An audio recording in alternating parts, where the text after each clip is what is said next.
And I noticed it more on yours, and I don't know if I was just tuned in more than I did on the first two ladies that read. But you also have a what we would call a house divided against itself, because one place you'd say, I want them to leave me alone, and then you'd say, I want somebody to be with me. Yeah. Or, you know, and so it's like wanting... I can feel that. I can feel that in here. I can feel that fight, that dichotomy, that... You're ready to let that go so you can be whole? I am. Awesome. Anybody else? Before we move to the next one? I just have a question on one. So, this was troubling when I did the worksheet, and now when I read it, it's still bothering me. Okay. And it's bringing up bothering you. Yes, that's one of the things we'll point out tomorrow when we do the worksheet, is you can't feel anything that's outside of you. Okay. So something can trigger it and bring it up for you, but it can't bother you. Okay. But it can bring up bother for you. Bring up bother for me. Yes. And I will want to punish them, whoever, by no answer, unconscious or in denial. Right. There were a couple people that did that. They had no punishment listed. I couldn't put punishment. Okay. And a lot of that has to do with upbringing. You know, oh, you don't punish people. You don't. That's not nice. You don't act like that. You know. But if you'll be honest with yourself, even if it's withdrawing. Leaving someone, whether you leave the room or leave geographically, withdrawing from someone is one of the worst punishments you can do. Think about prison. They put people in solitary confinement. They move them away from other people where they have no human contact. So a lot of times it's like, you know, why wouldn't, you know, and look at it two ways. One is, oh, I would never do that. Well, I didn't ask you if you did it. What was your punishment thought? You know, we may say, oh, that's okay. Oh, you stupid person. You know, I mean, it's like. But I wouldn't even admit that. So why would you admit it? That's what you need to do. That's where you need to go, is to be able to feel safe enough to admit that you've got that in you. Because that's this. And until you can face it and own it, you can't get rid of it. But I think the opposite was true of my upbringing, is that I was punished all the time. So you were determined to not punish someone else because you were punished all the time. But if you're honest with yourself, take a deep breath and think about one of the situations you wrote about. Wouldn't you have loved to have either screamed or kicked or run away or something? Denial. Like I'm not willing to admit that I was. Right. So that will probably be a big one for you, when you can get to the point where you can admit that I've got some rage in there. And you know, the original rage starts in all of us when we gave this up. When we were around the age of 3 or 4 and we said, this isn't enough, you know, just being out here picking up daisies instead of, you know, working out in the field or doing something else, you know, that's not good enough, so I need to do something else because it'll approve of me. And so we gave that up and started overlaying ourselves with this, and when we gave this up, that's the birth of the original rage. And so when you get back to that, that's going to be a biggie. When you can admit that you've got that in there, and probably underlying it is the pain of it. Are we going to touch on this more later, or is this a good time? We can. No, go for it if you have a question. Yeah. Well, mine's kind of like hers. I saw that. How would I punish or, you know, hurt them back? And I guess I've worked hard to forgive. Okay. I have removed myself geographically. So leaving. And not spoken to. Okay, that's big punishment. Both of those, leaving and not speaking, both of those is cutting them off. And when you cut them off, you cut off a piece. I mean, you know, we're all connected. And so it's like, you know, oh, I don't like that finger, so I'll just cut it off, cancel that off. You know, and so, I mean, who's hurting from that, you know? Well, I went then into another corner, and I reached out and sent my brothers and sister a card. And it was, hi, just thinking of you, and left my phone number. And, you know, so I took the first step. And what happened from that? Did they come back? Yeah. Good. And we've been friends, and I've been able to hold on to that forgiveness.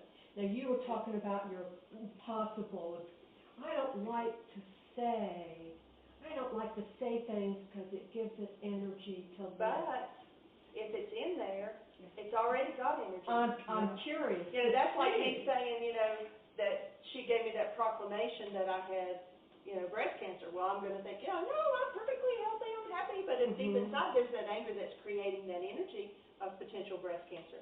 I want to deal with that. I want to look at that anger and be honest, it's there, and get rid of it so that I can live. And just denying it is like saying, oh, we can spray some air freshener on the trash can in there, we can live with it through the weekend. Yeah, I'm curious to see if, you know, if I am in denial and say I have forgiven. And we do forgiveness, that's pardoning.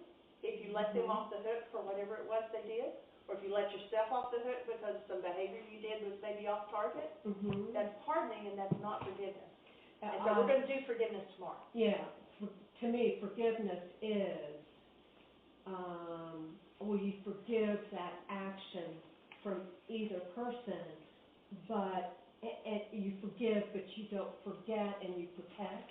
But if all you're doing is pardoning, you're not getting rid of the root of it. Okay, so that's still pardoning right there. Okay. Yeah, forgiveness is going inside and looking at, and we'll go over that tomorrow. That's tomorrow's workshop. Okay. So that'll be good. Yeah. And so how do I go inside? How do I remove those things? How do I get to the root of it and pull it up? You know, it's kind of like if you go out and you mow your yard and you cut the tops of the weeds off.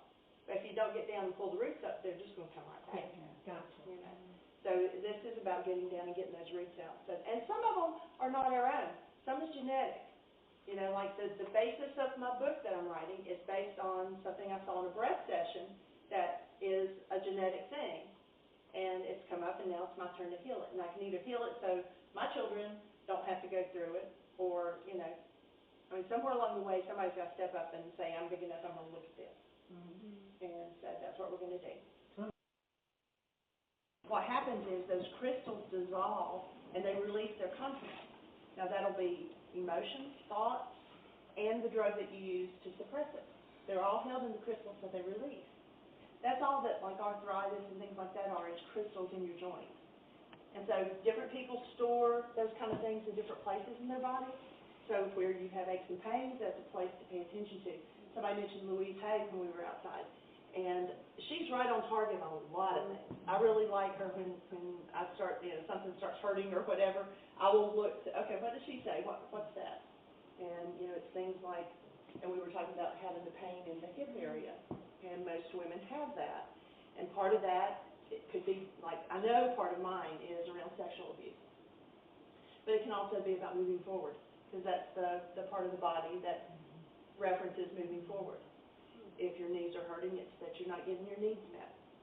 And, you know, so different things like that. Your hands, what can you not handle? If you've got eye issues, what do you not want to look at? You know, if your hearing is bad, what do you not want to hear? What do you not want to pay attention to?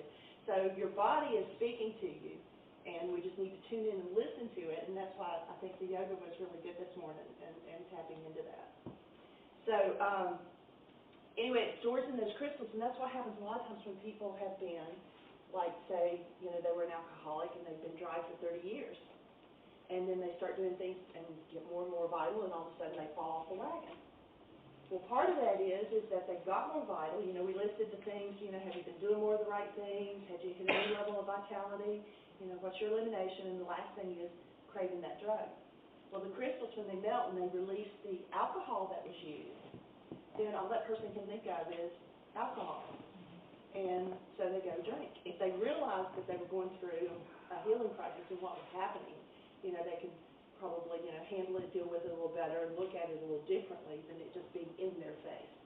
The lady that wrote the Super Immunity, Carrie, she called Michael, it's just been a few months back, and she was like, Michael, I don't know what's going on with me. Because she's very clean in her eating and everything, you know, she does this work and all. And she's like, I am stuffing my face with ice cream. And she says, I don't eat ice cream. You know, Michael refers to it as cow puff. Because there's actually a certain amount of that that's allowed in your milk products.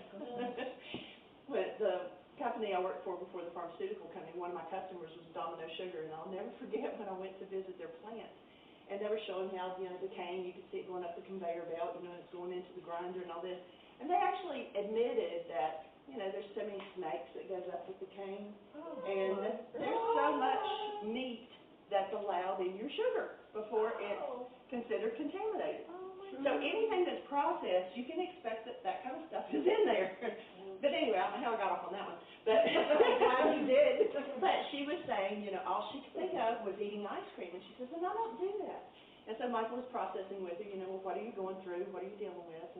And what she came down to was that whenever her and her father had some kind of a conflict or a confrontation or a conversation, thank you for answering that one for me. I don't know if I went back and changed yours to confrontation, but when her and her father would have a confrontation and a big argument would happen, then to make up for the big blast and to make things smooth in the house, he took them all out for ice cream. And so she was having some confrontation going on. So those crystals were dissolving. It was in her face, and ice cream was the drug of choice to make things right. And that was what she was slipping into. That's also referred to as TSRs, which is terminate and stay resident. On your computer, does everybody have a computer? You know what I'm talking about? That down at the bottom of the computer screen, there's little icons. They're always there. You just have to do one click, and it opens up on your screen. Those are terminate and stay resident. They're really on, but they're kind of like shrunk down or something and kind of out of sight, and it only takes one click and they're up. You follow me? Is everybody with me on that? Mm-hmm. We all have anything about a computer. Okay. If you open the computer up, all along the bottom of it there would be, and you can choose what you want to leave down there. Like I've got Word documents and Excel spreadsheets and our database and, certain things that I open a lot. Instead of going over and having to click start programs, and find it or whatever. And I've got so many on my desktop, it's cluttered. So what I do is I put the ones I use most often down here at the bottom. And all you have to do is one click and it opens up. So it's like an immediate, almost like flipping the light switch and the lights come on. Instead of having to get a ladder and put a light bulb in and, do all these other things, you just flip a switch. We have terminate and stay resident things within us that we have built that this is my go-to. My go-to used to be leaving, and it was the first thing that popped in my mind when I felt like my back was against the wall and I needed to escape, and, it's like I can't handle this stress, I didn't like conflict, so it was like, I'd leave, whether it was geographically leave or just mentally leave or whatever. And so when you build those into your system, it's automatic and it only takes a quick trigger. Just like on the computer, you just do one click and it's open. So if that's your built-in run-to, then when something happens and it gets triggered, it's in your face. It's not something you think about and say, okay, I think I'm going to leave. It's just that's automatically in your face, I got to leave. I got to get out of here. What I've discovered is because one of the things, and Michael knew that was my trigger. I mean, that's what I wanted to do. And so he was like, you've got to take leaving off the table. That's just not a choice anymore. And what I went to and what I've realized is just below that is, okay, if I can't leave, I'm just going to get totally pissed. I'm just going to, turn into the Tasmanian devil or whatever. It's just another cover-up. And so now I have to deal with that. Okay, what am I going to do with that? I need to handle that. I need to look at what's below that. Anger is also just a drug to cover the pain. So when I went a little deeper in that, I realized, it's like, okay, let's say that we're having a confrontation or a discussion, and I feel like I'm losing, and so leaving's off the table, so I can't run away, so it's like my fear comes up, that because of past relationships and being abused and everything, it's like, okay, now it's going to hurt. That's going to be the next thing that comes along. And so it's kind of like, possums roll over and play dead, and they're, they're not vicious or anything like that. But you back one in the corner, and it's going to come out fighting. And so it's kind of like that. It's like, okay, I need to survive. But if we think about it, we'll talk about power persons more later, but you had a person in your life who had more power over you than you did, and you felt like your survival depended on them. It's usually a parent, but sometimes it could be a grandparent. You can also change power persons throughout your life. People that join the service, their, officer or whatever becomes their power person. They do, jump. How high do you want me to jump? And it's based on survival.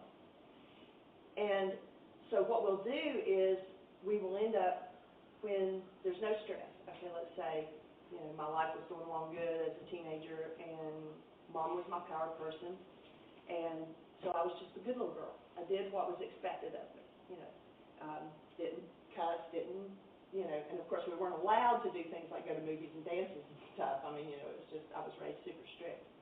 But it was just be a good little girl, do what's expected of you, and keep things smooth and calm. Then when stress built, then I would do what I needed to do to resist and survive with my mom, my power person. And that was, either to just remove myself, go to my room, avoid her, or whatever. So I'm no longer the good little girl, I'm in an avoidance stage. Then when I became ultra stressed, because yelling and screaming wasn't allowed, you couldn't do that, that was not being nice, then I would actually leave. I mean, I would just not be present at all, even if I was still in the same room, it was just like I disassociated from the whole thing. And what I realized after doing this work for a little bit of time was that you can have more than one power person. And my mom, while she was the one that would give you the voice or the breath, or whatever, I mean, you knew she was pissed without her saying anything. What I realized was that my dad was my ultimate power person. He went to the farm all the time, and he still does. And so we had two homes. We had one in the city, and we had the farm. And he had good excuses to go to the farm. The cows had to be taken care of, or different things. And so he needed to go there. Mom didn't like the farm life, so she stayed at home. But what I got to realize, and that was his escape. Now, they've been married over 60 years. But most of the time, they're in two different homes. He's at the farm, and she's in Bristol. And it's like, I realized then that his way of surviving, her temper and things like that, was he would leave. And he would do it nicely. Now, my dad, and you can ask anybody that knows my dad, he is the calmest, gentlest soul that you would ever meet. I've never seen him lose his temper or anything like that. I'm just super calm. So I realized that what he did was he stayed nice, but he left. And so what I wanted to do was leave. And so he was my ultimate power person, and that went into some different, venues. It's kind of like, we call them hydro effects. When you're doing a worksheet, and you may be doing it on, your next door neighbor, and all of a sudden, oh, I need to do that same thing on my brother, and oh, I need to do that on my last boss, and that same issue happened with dad, and, it's just like, the hydra was a mythical creature in Greek mythology. You cut off one head, and 10 other heads came out. It was like you couldn't win, it just kept. And so that's what happens when you start doing your worksheets, and that's why we also say to write them down, because those things you would lose if you were trying to do it in your head. But if you write it down, then you've got a memory of it to go back and do that. There's two tools. One, you've got the commitment. That is something I want you to read. It's also at the bottom of the sheet that we did yesterday, what your healing's going to look like. It's incorporated part of it into that when you kick into that, what my healing's going to look like, and life's horrible and terrible, and everybody's awful and mean, and I feel like crap and all this kind of stuff, then you're going to make a new commitment. I'm going to do things different. I'm going to change this right now. Instead of, like you were talking this morning, your cells even remember. So it's not just, in your brain, but your cells have memory, and we have to change those because we're just functioning out of the past when we just do that reaction. It's reaction, doing an action again. And so the commitment is one thing that, you're making a commitment that you're going to do things differently in your life, and you're going to make a new stand. So that's one tool. So when we partner up, first I want you to read the commitment to each other, and then we're going to do what we call a love exchange. And the way you do that, and there's two different ways. I like where you actually touch. I think it's really sweet. But we had an 11-year-old at Heartland, and she's the one that actually talked us into doing this. And used to, we just did the love exchange facing our partner.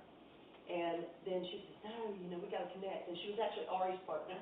And so she would put one hand on the other person's heart, and then they would put their hand, and then you would put your free hand on top of their hand. So it's just a total heart-to-heart connection. And then what you're going to do is one person, and so one person in each partnership say, I'll be light.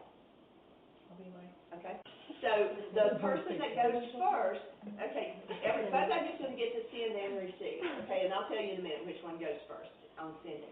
So when you're the sender, just close your eyes and go inside and find the deepest, clearest love that you can find. Whatever it takes to get you to that space. Whether it's thinking of that newborn, whether it's thinking of a kitten, whether it's thinking of being out with your feet in the sand, whatever it is that can get you back to that connected, loving space. And once you get there, you open your eyes and send that love. Just imagine that you're just pulling that love up and you're sending it through your eyes to your partner. Now the partner, the one that's receiving, is going to sit with their eyes open so that they see when their partner opens their eyes, they'll know that they're sending. And see if you feel anything at all. Now most of the time we're saying, run your hand between, or whatever to see if you feel anything. And you can do that if you want to. Or just sit and just feel it and see what you receive. And then reverse roles and do it the other way. Any questions on either side of that? Okay, light, you're going to send first. Okay? And so just face your partner and do so you're sending first. One that's worded a little bit differently on every mirror, and it's one you read to yourself in the mirror. Yeah. And so I don't know if I shared this in the class the other day or if it was here, but there was a lady that I worked with over the phone. I do private sessions. And so I told her, I said, go to the bathroom and stand in front of the mirror. And I said, reach your hand out and put it on your reflection's heart. Oh, wow. And then put your other hand on your physical heart here. So you're touching your reflection and yourself, and then read the commitment to yourself. And so she felt such a shift on that. It was really powerful. So that's on every mirror in the house. So read it to yourself while you're brushing your teeth or whatever you're doing. How is that different? And what we did, what I did is Susan gave us both of them together, laminated, so you could just switch it over, but you could do it either way. Yeah. And I have that on my bathroom mirror behind my faucet, leaning up against the mirror, so whoever's in the bathroom sees it.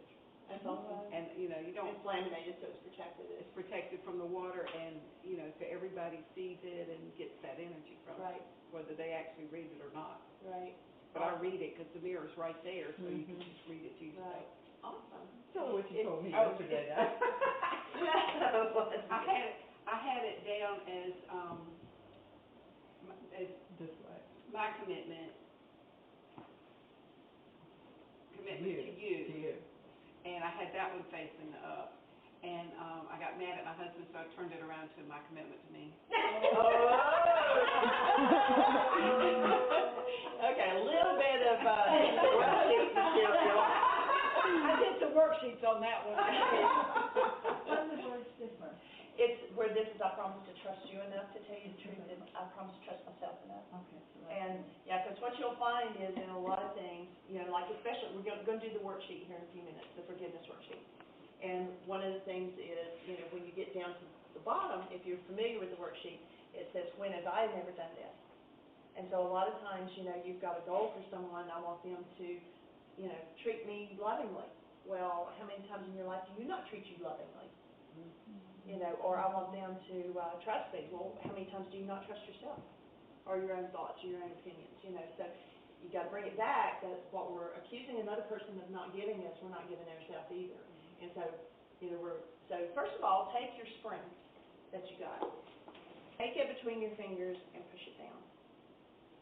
What's going to happen if you let it go? They're going to fly. And then we're going to be looking for them everywhere. So that's what happens when we have issues in our life and we don't want to deal with them. We don't want to look at them. We want to pretend like it doesn't happen or I don't feel it. If I just stay positive all the time or whatever. These things are pushed down a lot of times as a young child when we're open and vulnerable and we just buy into whatever usually our power person has fed to us, that's true about us. And we unconsciously hang on to it. It goes down with energy. Like you said, you've gone through a lot of your life. She didn't answer any punishment thoughts on hers. And I told her, I said, you're unconscious in that area. Because everybody has something there. But she said, well, that wasn't nice, or you weren't supposed to punish, or whatever. But even though, you might outwardly, say, well, I'm not going to punish them. That's okay, what you did, I let you off the hook for that. And then you walk away with, oh, it was so mean, they hurt my feelings, or whatever. And so it's pushed down with emotion. And so it's just like that. It has potential energy, and that is actually got the most energy. So you can walk around with your mouth saying, I want to be healthy, wealthy, wise, and wonderful, and beautiful, and have everything, and everybody be at peace, and all this. And inside you're like, oh, I'm worthless, I'm klutz, whatever you call yourself. I'm not worthy of that, or nobody loves me, or, and those things have the most emotion to it. So it really doesn't matter what you're saying with your mouth. The things you're holding down and pushing down like that spring is sending out this wave that says, come show this to me. It is actually becoming your issues and your disease, and that's what's going to draw in more than anything else that you say. And so what we want to do is to release it easily through worksheets instead of having it spring up in our face and grab us, by the face. You can keep them or you can put them back in, either way. So on the terminate and stay resonant, like I said, when things, for me, seemed unbearable, stress was up, my back was against the wall or whatever, that mine was, I want to leave. And one night we were sitting at dinner, and this was actually before I started writing the book and digging into what was really lying underneath, my life was pretty cool, I can teach workshops and tell you all how to handle your stuff. I got mine handled. Right. But we were sitting at dinner, and Michael was like, oh, penny for your thoughts. Do you ever had anybody do that, ask you that? Mm-hmm. And I looked at him, and I'm like, there was no thoughts. It was just like I had left. It was total blank. There really wasn't any thoughts, and I was just like gone.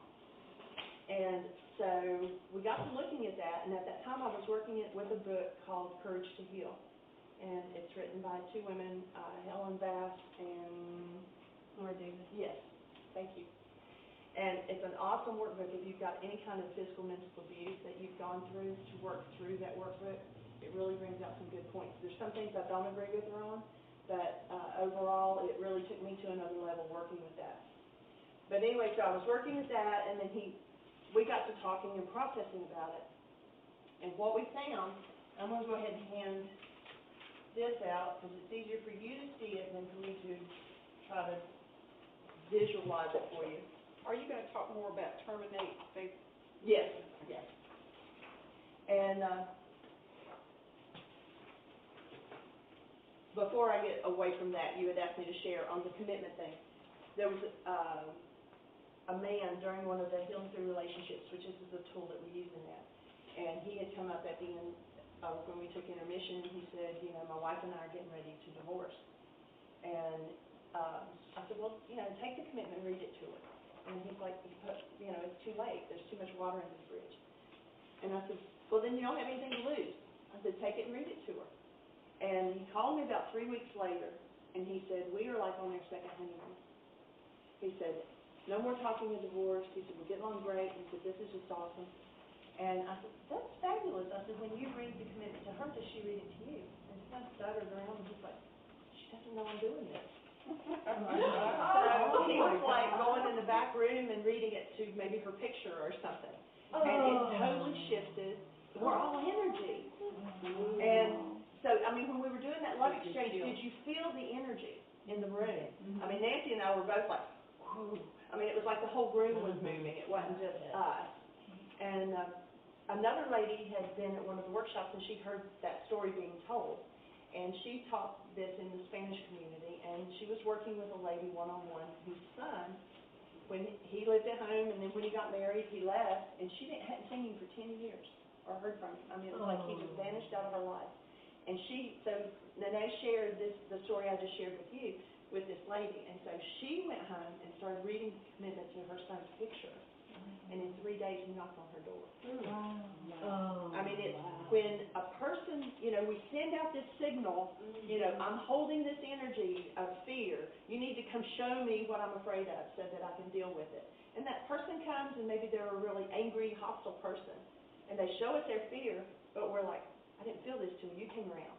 So I'm going to get rid of you, and I'm going to put this right back down where I don't have to look at it, which guarantees I get to draw in another person to do it, until I'm finally willing to say, oh, this is mine, I'm going to get rid of it, and then it totally changes what happens, what comes your way. It's like, how many have ever played tug of war? Okay, so if we're playing and we're tugging, back and forth, and I drop my end of the rope, it changes your game whether you want it to or not. So when we clear up the energy in us that's saying, hey, come be mean to me, then that person still needs to deal with their anger. So they're going to, and every time they find somebody that's afraid of them, it's their opportunity to say, hey, why am I being so angry or hostile or whatever? Except they usually don't look at it that way, but it's their opportunity. So if you're not bouncing back and giving them their feedback, then they will go do it with someone else because they need that feedback too. So it's going to change what comes into your world. It's going to change what you're drawn to. If you don't like the creation, you don't like what you're bringing into your space, then look at it and do something different because you're the one that's creating what comes. That doesn't mean you're at fault or blame for somebody coming in and being mean to you. But you do have a responsibility in there that drew them into your space.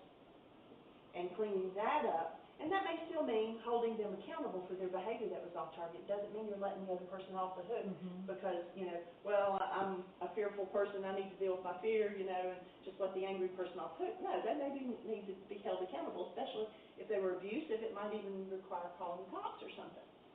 So it's not saying to let them off, but if you try to deal with that while you're in the state of fear or hostility, then you'll make a mistake. Remember we said this list came from doing something you regret?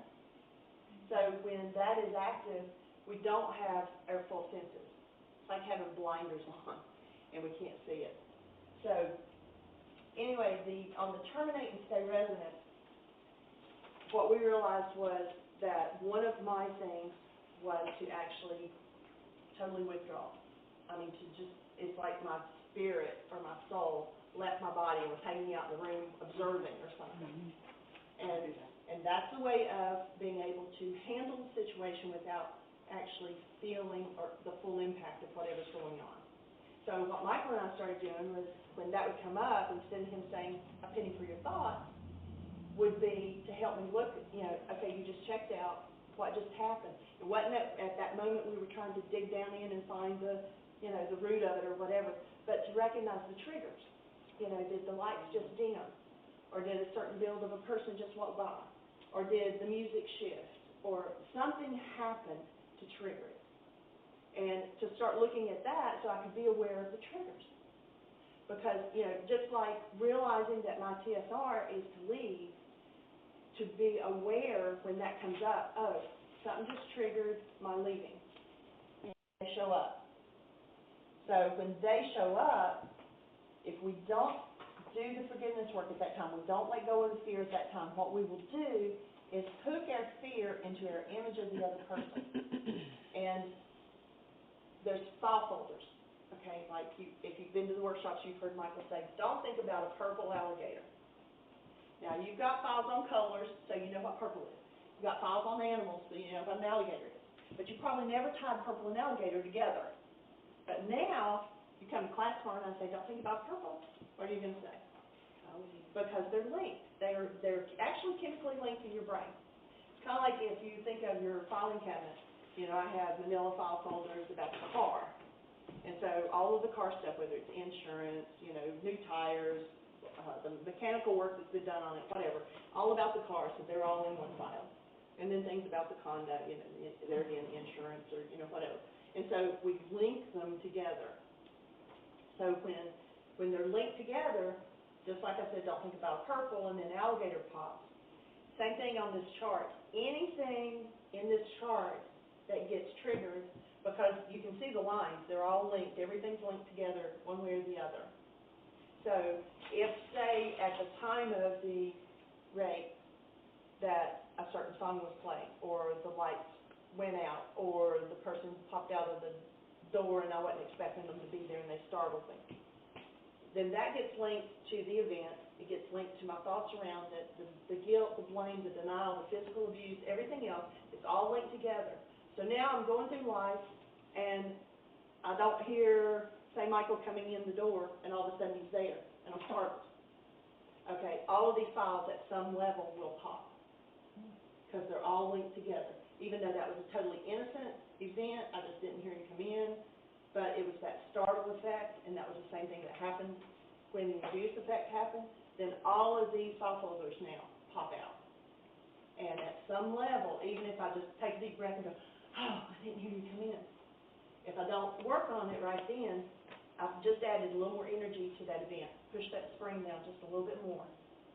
And so being able to say, oh, okay, this has happened before, I need to breathe. That's absolutely the first thing, because holding the breath, and if you notice, if you're startled, one of the first things you do is you hold your breath. A child that's having a temper fit, they lay down, hold their breath, kick their feet or whatever. So breathing is the way you let it go physically instead of locking it into your tissue. So at some level, all of these will fire when one little piece is triggered. So that was what in the event at the restaurant when we were looking at, okay, what just happened that just triggered me to disassociate, to leave. It may have just been a little something. It could have been in a conversation that was totally innocent, and all of a sudden just a little bit of blame for something popped up in my mind. Or a little bit of guilt or a thought of, oh, I forgot to do something, now I'm going to be in trouble because I didn't do it, or, I forgot to pay a bill, or, just any little thing. You may think it's not linked at all, but then if there is some kind of blame or guilt or fear attached to it, if there is a strong enough attachment to these other things, they're all going to fire. And so it's being able to get down to the bottom of that so that we can heal physically, mentally, and emotionally. So now what happens on this is then the fear comes up, and we build our image in our mind of this person, and that they bring up my fear. So it's their fault. So we're blaming them. So we've called them in, and they've answered the call, they've resonated the fear, and if we don't, now at that point is the good point where you can go, oh, okay, this is mine, I'll let go of my fear. If we do that, then we clear this out, and we don't link it to them. But if instead of doing the forgiveness work on it, we say, oh, they're the ones that made me feel fear. And we put it outside, we're externalizing over here. It's not my fault that I'm feeling this fear, it's their fault because of their behavior. We don't take the responsibility, we call them in because we're holding the fear to start with. Is everybody with me? Okay, so we blame them. Well, if they're not a conscious being, or blaming them for them just doing what we called them in to do anyway, is going to trigger their anger. So this is going to we're blaming them, and that's going to resonate their anger, and they're going to come back up and build a picture of us in their mind that we make them angry. And so then they're going to blame us for making them angry. And you see how it's just a vicious cycle. And it just keeps going and going and going. And there have been times that, and I said, Michael may or may not agree with me on this one, and that's okay. But there have been times where I have to take an intermission. Not that I'm running away from it or denying that it's there, but to stop that cycle. Because if it's just continual, it's like what happens physically, and it's all linked. The physical, mental, emotional, it's all tied together. And the body is so amazing. And you know that being a nurse. When you go in, and these are all some good things. I mean, like for instance, the autonomic, am I saying that right? Nervous system. It's what controls, your heartbeat, your digestion happens, you breathe. Most of the time you're not sitting there thinking, okay, I'm digesting my food. You're not doing that. It's just automatic, it just happens. You're just created that way, and it's phenomenal. But that's also where your body memory comes in too, because it's just an automatic thing, and cells are remembering things. If you have surgery, they put you to sleep so you don't feel the pain, but whatever part of your body got cut, it remembers it, and that assault is still there. So even though it's not in your conscious memory, your body has memory too, and so it needs to be cleared out as well. So when there is a sympathetic nervous system, tell me if I mispronounce any of this stuff. You're right. And that is the physiological changes that need to take place for you to survive. Some of those things come in really handy. If a lion's chasing you, you want to run. I mean, there's just some things. But what happens is, and it's so cool, is that I'm not going to name all the organs that are involved in it. It's like the hypothalamus and the pituitary and all these things, and they create hormones in your body that will kick you into certain behaviors. And it happens within 1/20th of a second, which is the space between two heartbeats. So that's super fast that this kicks in. So it's not like you can think about it and decide not to do it. It's just your body's automatic response that it's going to do this. And so if you are the type of person that, and I'm not positive, I guess I should look into this a little more, what creates one person being one over the other. But if you are in the fight, then what's going to happen is there's going to be epinephrine and cortisol, which increases your blood pressure, your blood sugar. It suppresses the immune system. It produces glucose. It turns fatty acids into energy to prepare the muscles so you can run. Now, that happens in a 20th of a second, that your body says, I'm giving you this glucose and all this stuff so your muscles are strong so you can just fight, or you can run, or you can, whatever, and your body just does it. Another thing that's weird is that, well, it's not weird, it's awesome. It stops functions like digestion, salivation, and tearing because you don't need those if you're fighting or you're running. So it stops those. And it produces another chemical that makes your blood clot faster. So if you're a fighter, you're going to probably bleed. And so it's already prepared that your blood's going to clot quicker. I mean, like, it's amazing if you think about how the body does that. And we don't think about it. It just does it. And it makes you, hyper alert and all that stuff. Now, there is another part, and you mentioned it actually this morning, the parasympathetic. And that is the part that says, okay, crisis is over, and puts everything back to normal. One of the two of you can be conscious enough to say, whew, your stuff's up. Let me just send you love here, do the commitment, just hold the space for you while you process, what's going on, how can I support you? But usually when you've drawn somebody in, you've got the matching bags of garbage and you're going to just trigger. And you're just going to do this thing. So sometimes you need to put it on the shelf and say, I need to go get centered. We'll keep this conversation going later. We'll bring it back when we're more connected space. Because if you just keep the cycle, you're going to totally destroy the relationship. And when I'm talking about relationships, it's with a partner, with a child, with a parent, with an employer, with a student, whatever, coworker, people at church. I mean, you've got relationships with the person in the mirror. And so if at some time you don't sit down and say, okay, I need to deal with this so that I quit creating this, then what happens is you become so hypersensitive that your 1/20th of a second happens every 1/20th of a second. And it's just continual. And your parasympathetic doesn't happen. You never get to that calming space. That's where you get burnout. That's where people have nervous breakdowns. That's where they just go into total overload. I mean, it's just, continual so much, and your body never has that calming time. So physically, even though all of this starts out with the reality that you've created about an event that happened, then it's like you're just totally destroying your body physically. And that's what causes like autoimmune things. Yes. The people that are constantly firing that fibromyalgia, lupus. Exactly. Diabetes, hypertension, it causes everything. Yes. Because if you're always like this, I mean, I'm right there. I've been like this for a year and a half, and you can't keep going that way. I can't keep doing it. I can't keep doing it. And there have been times in my life where I had to quit. I took 3 years off for working full time. Sabbaticals, they call them. And I couldn't do it anymore. There's even like pastors and clergy and things like that. They'll take time off to go away for a year just to, like they can't handle the everything that's coming out. And we all have to do that. Service profession. Yep. Service profession. Service profession. Yeah. Exactly.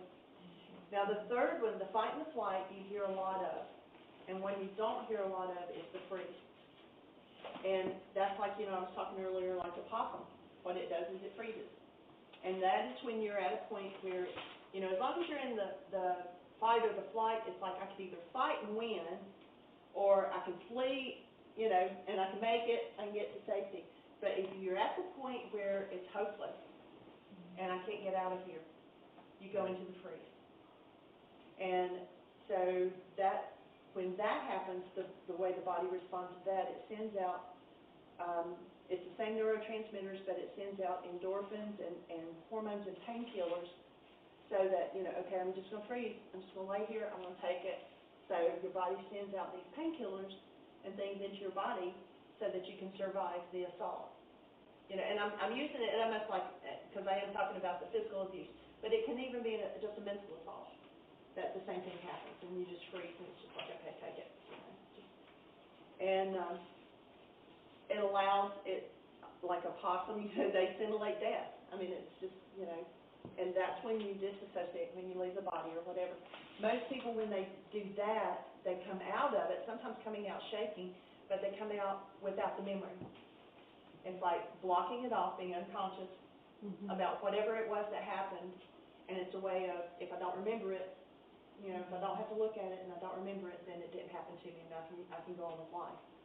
I went almost 40 years without looking at my physical assault. That happened for 3 years of my life. And it was like, you know, I've not seen him again. I've not talked to him again. You know, it's like, you know, why even put energy to it? Right? Yeah, it didn't happen. It's a part of my life that's gone. I'm in a new era of my life. You know, why even look there? But there was such trauma there when it did happen.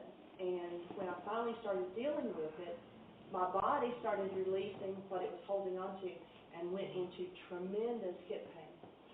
I mean, my whole pelvic area, the bones just felt like somebody needed to go in there and just give it a good twist or something. You know, it just hurt so bad. And, I mean, it got so bad at one point that I went and had x-rays done because I just knew there was something, you know, bone cancer or something, cancel all that stuff. But it was like, there's got to be something physically really wrong. And there was nothing. Absolutely nothing. So all it is that cellular memory of the event, hanging on to it. And when I was finally able to deal with it, even though it had been 40 years, then all of the cellular memory started releasing as well. And the pain and all of those things came back with it. So it's being willing to go through that, willing to look at it, because even though I was ignoring it and pretending like it didn't happen, it was there. And so, you know, we've got to deal with it because it's in there. But that's where people get the PTSD too, because you come out of it, you don't have a memory of it, you've blocked it out. And that's what happens in the, you know, they go to war, or, you know, whether it's a bad car accident and people block out what happened in the car accident, or whether it was rape or whatever it was. You block it out, you don't have a memory of it because you've actually kind of left your body on it. And then when you're asleep, especially, you know, we have three minds. I feel like I'm bouncing here. If y'all need me to stop and do something different, tell me. It's fine. The point that she made, right? Yeah. To be aware of what's the lighting, because, you know, as much as I know that, I tend to not remember it when I'm in that. Right. I tend to be focused on, oh, what's happening, not, Right. okay, wait a minute, what just happened around me, what did I hear, what did I smell, what did I think, any yada, yada, yada, yada. All your sensories. Yeah. Because it happens so fast. Because if you can be aware of that trigger, then you can also be prepared for it. Like, you know, say it's Right. the light's going down. Right. You know, or whatever. I am one that, and, you know, I use the excuse that I'll leave it on in case somebody gets up at night, you know, doesn't stump their toe or whatever. But leaving lights on every so often, or night lights or whatever. I'm one that would go in a room, and if I know the light switch is just inside the door, I would reach in like this and put the light on before I step into it. Step in. Okay. I kept a can of rays out the front door for years when I lived by myself. So it's, you know, we have these things that we built in, that this is what I need to do. But what I was going to say is our so-called mind, we have the conscious, and then we have the subconscious. I just forgot how to spell it. And then we have the unconscious. Now, there is a small space between the unconscious and subconscious. This is the stuff that we keep down like that spring. these two, the subconscious and conscious, switch places all the time. Like, if I say, don't think about the color of your car, pop into your conscious, my car's blue, or my car's white, or whatever. Now I'll say, what's the front door of your house look like? So the color of your car now drops down into subconscious, and what your front door looks like pops up. You're not thinking about your car anymore until I say it again. But, so these two change positions all the time. The subconscious is all the information that you know, and when there's enough amplitude put into it, like me asking a question, what's your favorite item of clothing? What's your favorite food? What did you come here to heal? Now did you just hold your breath? So those pop back and forth depending on the energy that is applied, the question that's asked or whatever that resonates that information, and it pops forward into the conscious. Now the unconscious is what we push down. We don't want to deal with the event that happened 40 years ago that I'm not looking at or whatever. When you're asleep, this opens up more. And the unconscious information floats up easier. You have dreams, maybe nightmares. I have a whole lot less nightmares than I did, but when Michael and I first got married, and he was so tapped into me that a lot of times he would reach over and just go, breathe. Before I even realized that it was a nightmare, or before my nightmare woke me up, he was just tapped in enough, he'd reach over and just touch me and say, breathe. And but now they've gotten less because I've been doing work around it and everything. Instead of pushing it all down and not dealing with it, then I'm starting looking at what are the issues and things and allowing it to come forward. But that's what PTSD is. A lot of them have, like, I know Michael for a long time, not my Michael, but Michael C.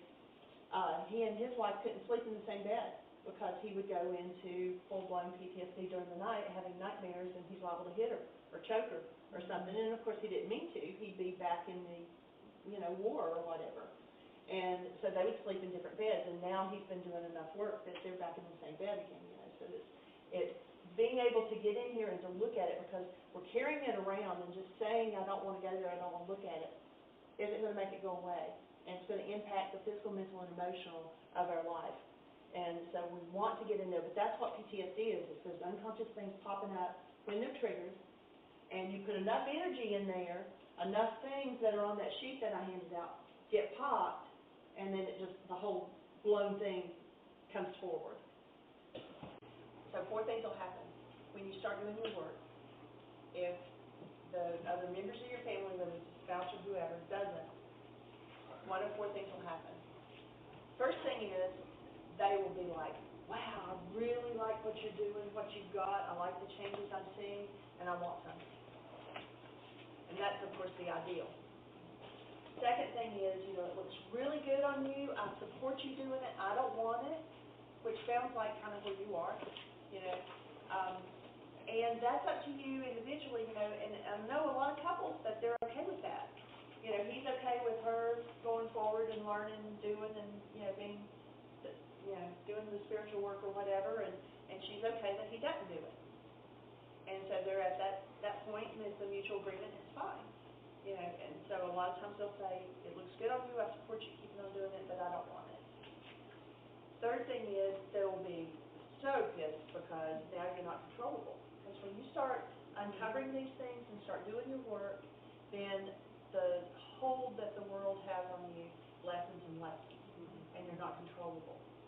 And they don't like that, so they'll crank the heat up to get you back the way you were, where you were controllable. That's what happened in my first. That often happens even with employers or something, And so it can happen in any relationship. And the 4th thing is, there's no resonance, I'm out of here. And that's usually the other person not doing their work that says, I'm out of here, and leaves. There could be, I actually talked about this on the radio show with Camille, it was yesterday. And she's kind of in that situation. And she feels like, she's doing the work and she wants to do what she can to resolve their situation and their issues and stay together. But he's not willing to meet her halfway or do his part in it, and it's causing issues, or bringing up issues between them. And I said, you have to determine yourself. Nobody can say, well, you need to get out of that relationship. But if you leave a relationship out of your fear or your hostility, what was this? Have you ever done something you regret? You'll do it all over again. So you will do it all over again. You need to get back to a totally connected space.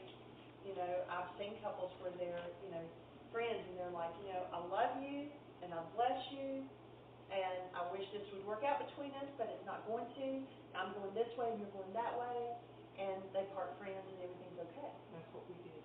And that is the way, if you choose to dissolve it, and then continue to do your work around it, or you'll bring it back in again, because it'll be a lesson you haven't got yet, so you get to bring it in again and learn it again.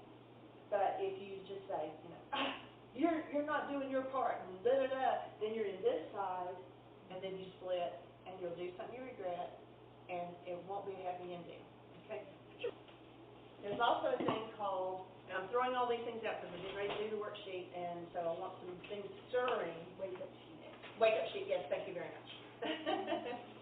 So, leaving and withdrawing,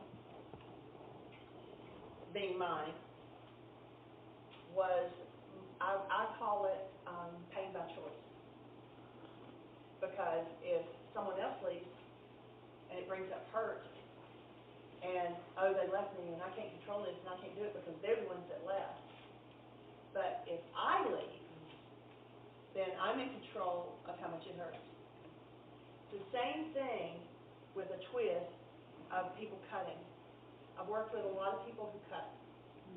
And there's several reasons why they do. A lot of times they cut because they are in so much pain internally, and they don't know what to do to relieve that. And it's like they're lost to it, but they can control how much this hurts when they cut. They can't control how much it hurts in here, but they can control how much this hurts. Then the second thing that happens is your body sends out endorphins and things to, you know, start clotting the blood and anesthetize it and all that. And you can actually, after a time, get high on that feeling. It's a hard way of doing that, but it happens. And then a lot of times they're so lost in pain and what's going on for them that they don't feel. It's like just going through life, and nobody can touch them. I mean, and I don't mean physically. It's like, you know, nothing penetrates that shell that they put up. It's like they're zombies going through life. They have no feelings, no laughter, no joy, no sadness, no anything. They're just like, you know, automatons, just doing what they have to do. And when they cut, they know they're still alive because it hurts. It's pain by choice. And so that is a hard way of doing it, but I think leaving, for me, was just as hard. It was, I control the hurt. I control how much it hurts. And so being willing to let that go, and instead of punishing myself, and then there's a way of punishing, is to be willing to face it and move through it. Does that make sense? So when you say don't punish, think of all the ways that you do punish yourself. You know, because we all do. And what you're using to control what you're feeling, if you don't get the handle on it and do your work around it, will become the thing that controls you. Say that again. Yeah, it took me a while even when I wrote it down to get it. Okay, so the thing that you use to control the pain, so in my case, leaving, and a person who cuts, they're using that to control something in their life. If you don't do your work around it, and you don't resolve it, and you don't forgive it, then it will become the thing that controls you. So, by leaving would control me. It would control my decisions of where I am and what I do, and people that cut, it's like they can't handle anything else, so they have to go cut again, and then they cut again. And it becomes controlling over them instead of them controlling it. So it's another reason to dig down in and take care of that. Like any addiction. Yes, it is. It's an addiction. Absolutely. Absolutely. In learned helplessness. And you can, you know, one that has a fence around, or invisible fence around the yard, and they know if they go so far they get zapped, you know. And then you can disconnect the fence after a while, and they still won't go there because they learned they're trapped. And so even though there is a way out, they don't step through that to get out. And so we are trapped in some of our garbage, and we have an open door that we can get out. And it's up to each one of us whether we want to do that or not. We can stay stuck in it and say, there's nothing else I can do, I'm just here, or we can step through it. So the next tool that we're gonna do is